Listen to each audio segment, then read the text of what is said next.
오늘 국정브리핑에서 윤석열 대통령 흔들림 없는 개혁과제 추진을 약속했습니다. 하지만 윤 대통령이 맞닥뜨린 정치적 상황들 녹록지 않은 게 사실이죠. 정치부 이태희 기자에게 오늘 회견의 의미와 앞으로의 전망 들어보도록 하겠습니다. 이 기자, 오늘 취임 1주년이나 2주년 그런 날은 아니었잖아요. 왜 브리핑을 한 거죠? 약 2달 뒤면 윤석열 대통령 임기도 반환점을 돌게 됩니다.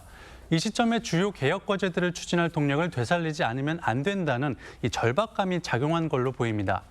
4+1 개혁이라고 하죠.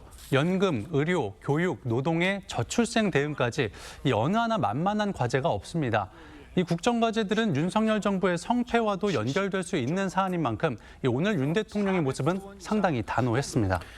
네, 굳은 의지가 좀 보이긴 했습니다. 물론 중요한 과제들이죠. 그런데 이게 대통령 의지만 가지고 지금 해결될 수 있는 건 아니잖아요. 네, 그렇습니다. 윤 대통령 스스로도 개혁은 필연적으로 저항을 부른다고 했죠. 국민들의 지지 없이는 불가능하다는 걸 대통령 역시 잘 알고 있을 겁니다. 여소야대 전국 역시 넘어야 할 관문인데요. 윤 대통령은 오늘 회견에서 민주당 이재명 대표의 영수회담 제안에 긍정적인 반응을 보이지는 않았습니다. 야당의 협조 없인 개혁과제 완수가 어렵다는 이 냉정한 현실을 인식할 필요가 있다는 지적도 나옵니다.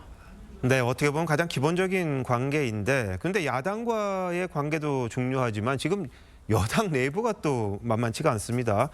한동훈 대표와의 갈등 상황, 오늘 브리핑이나 기자회견 봤을 때 풀릴 것 같지는 않아요. 윤 대통령은 오늘 기자회견에서 한동훈 대표와 소통하고 있냐는 기자의 질문에 여당 관계자들과 수시로 연락한다고 답했습니다. 이 의식했는지 여부는 모르겠지만 결과적으로 질문을 피해간 건데 실제로 오늘 기자회견 중 한동훈 대표 이름을 한 번도 언급하지 않았습니다. 한동훈 대표도 크게 다르지 않았습니다. 당 연찬회에 참석한 한 대표는 대통령실 장상윤 사회수석의 강의가 시작되자 자리를 떠나는 모습이 포착됐는데요. 이유를 묻는 질문에 이미 들은 얘기라고 했습니다.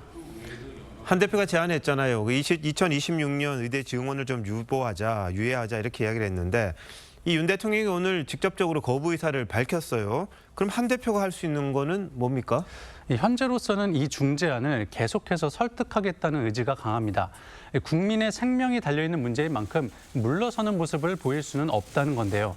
정부의 인식과는 달리 한 대표는 응급실뿐 아니라 안병동 등 각 분과에서 의료진 부족 문제가 매우 심각한 것으로 판단하고 있다고 합니다.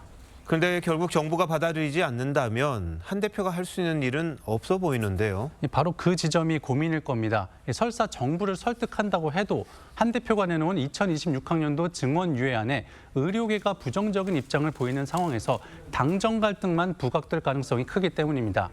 한 대표로선 굽히지 않고 민심을 전하겠다는 입장이지만 결국엔 대통령과 정부를 실제로 설득할 정치력을 발휘할 수 있느냐, 이게 관건이 될 걸로 보입니다. 네, 정부는 개혁을 이루어야 한다는 그런 목적의식이 있을 테고 이 당의 입장에서는 민심을 또 외면할 수 없다 보니까 이런 충돌이 있는 것 같은데 자존심보단 대화 설득 필요하지 않습니까? 그 가능할까요? 어떨까요?